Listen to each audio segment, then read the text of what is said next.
Hello, family. I am back to you today with another video on Chiari Malformation Type 1.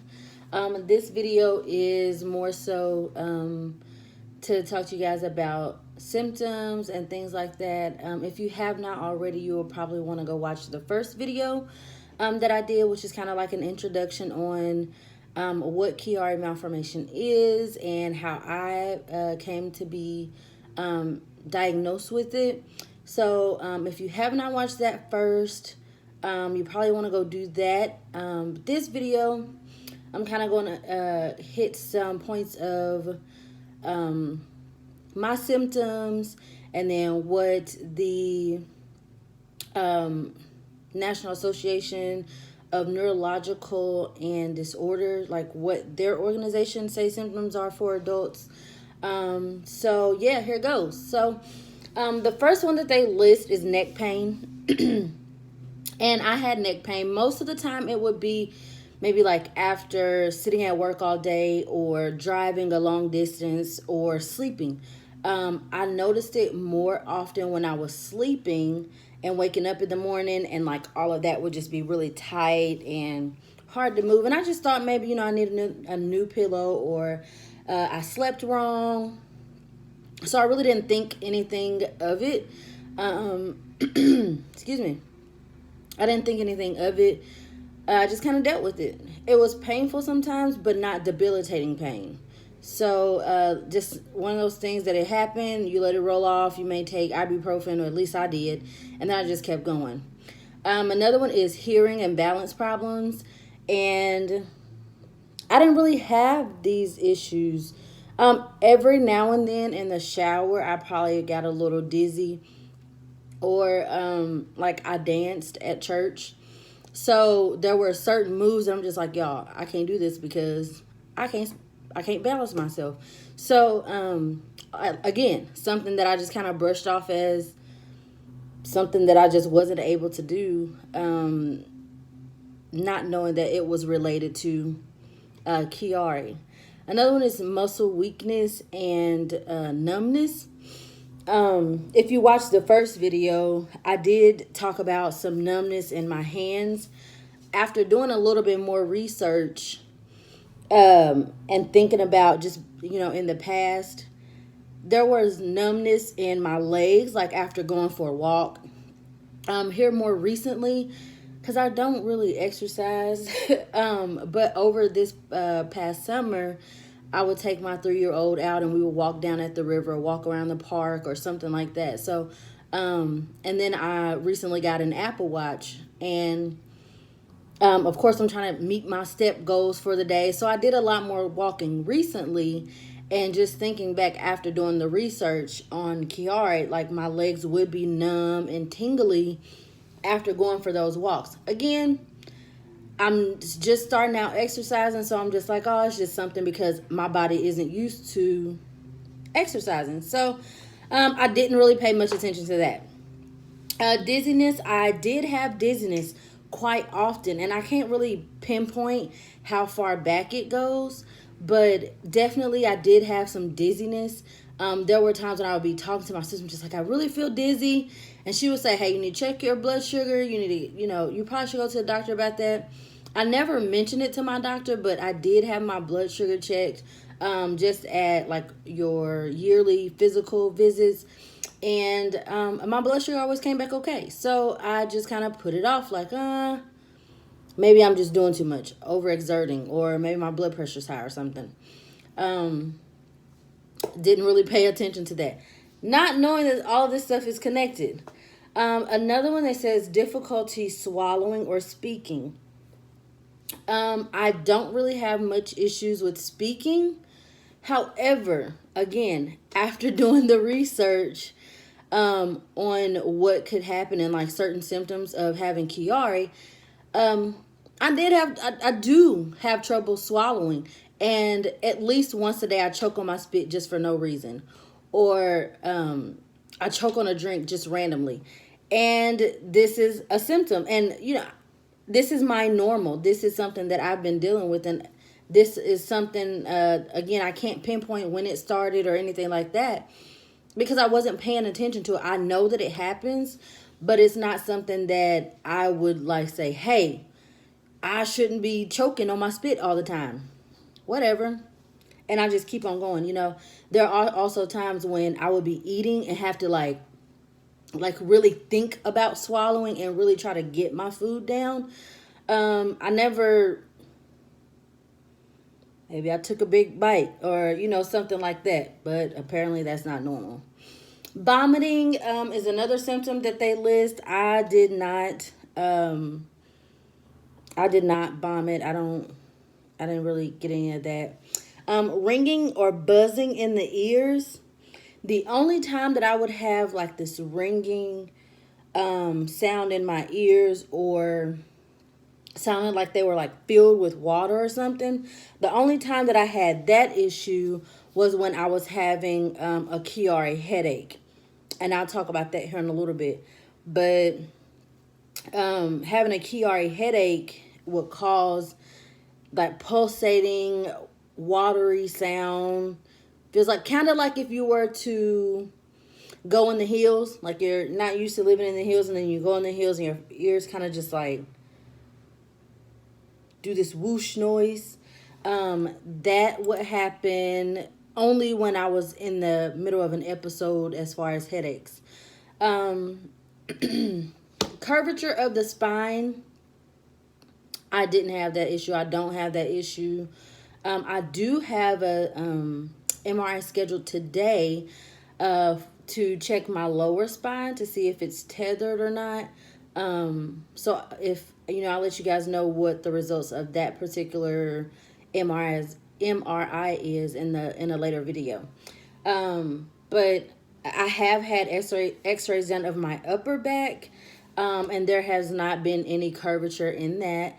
And then insomnia, I'm overly tired, so I don't have a problem sleeping at night. Depression, I did have a really bad bout with depression, and I put it more so towards the fact that I was going through a divorce. And of course, that probably played a part in it. So I really didn't put that off as it being anything other than me going through a divorce, trying to restart my life with, as far as finances and having 2 children and, you know, that kind of thing. So that really wasn't something that I geared toward it being a symptom of something else.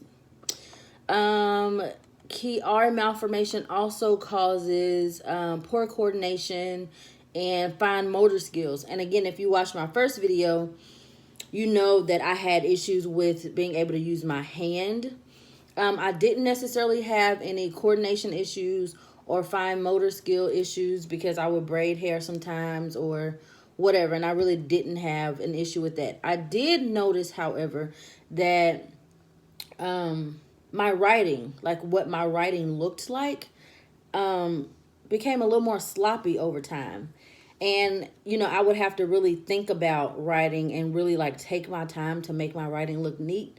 Didn't necessarily know why, but Chiari. Let's see. And I have their website pulled up here, so I'm kind of just trying to make sure I didn't miss anything. Oh, and the headaches. So the headaches, they start at the base of my skull and then kind of radiate down to my neck and shoulders. And those headaches are the most intense I've ever felt in my life. Like, having those headaches are debilitating. Like, they could last from 20 seconds to 20 minutes. And they are terrible. And I would go to my doctor and tell her, you know, I'm having really bad headaches. You know, I described my pain. I described what I felt. And she would suggest ibuprofen and physical therapy. Physical therapy to me for some stuff like that is just unnecessary. It's a quack. You know, if you have surgery and need physical therapy, cool.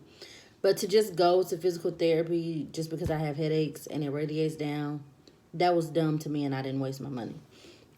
And I'm glad I didn't at this point.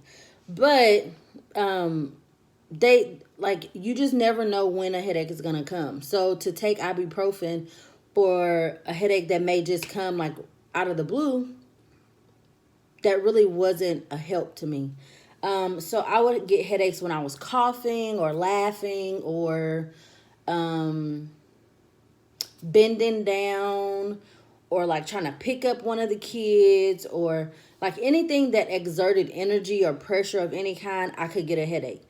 And it didn't happen all the time, but I would say about 80% of the time I could count on whatever I did that out of the list that I just named, whatever I did was going to cause a headache. So I kind of learned how to not do certain things that was going to cause a headache. And then if I had to do it, I would just mentally prepare myself. Okay, I'm going to have a headache after this, and I'm just going to have to lean against the wall and just wait for it to go away.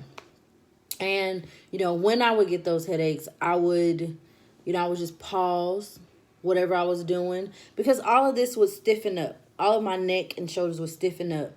And I would just, if I was around people, just like, hey, give me a minute. Let me get this together. Or sometimes I didn't say anything because not everybody understood like the type of headaches that I would try to explain.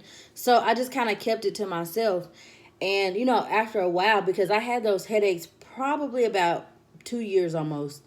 And after talking to, different people about my headaches and then going to the doctor, nobody being able to explain these headaches, it kind of became of one of those things where I'm just complaining all the time or, I want something to be wrong with me. So not necessarily that people said this stuff, but you catch the vibes. So I just kind of dealt with it on my own, and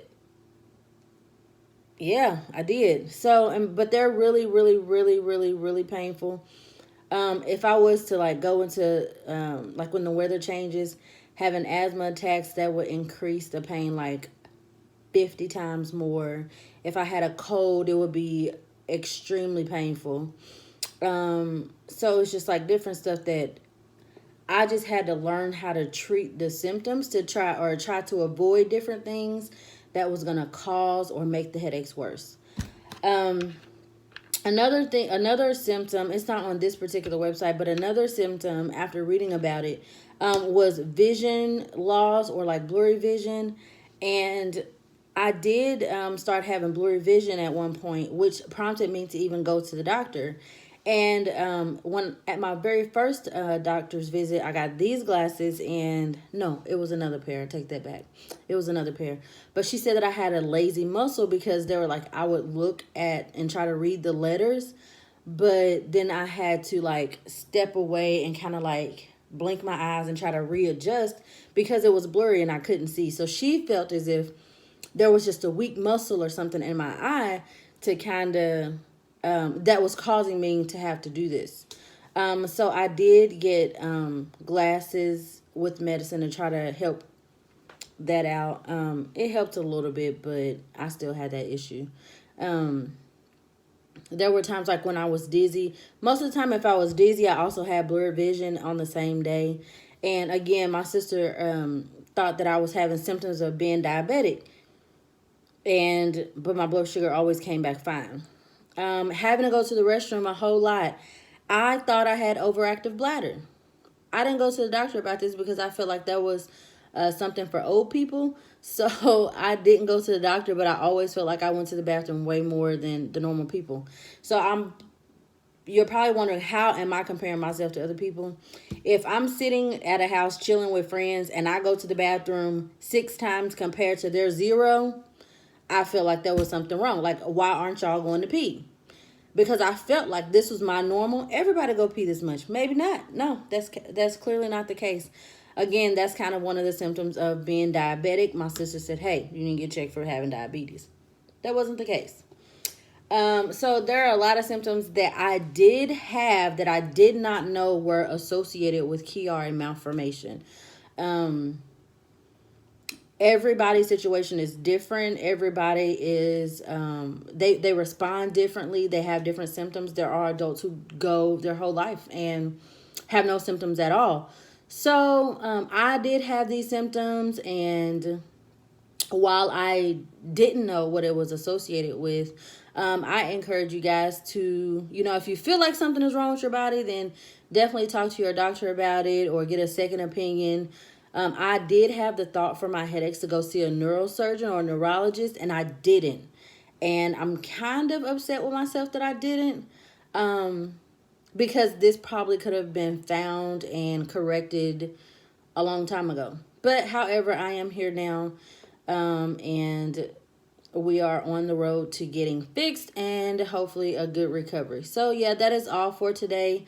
I will see you guys in the next video. I'm going to try to keep up with my journey on Chiari malformation type 1 and kind of inform you guys and bring awareness to this particular condition, because there are a lot of individuals and there are groups on Facebook, and I'm just reading everybody's story, and it's disheartening, and it's really sad for some people. So I really want to just bring awareness to it and kind of educate you guys, and then also share my story on how I feel and how I'm going through my treatment process and things like that. So yeah, until next time, have a good day, guys.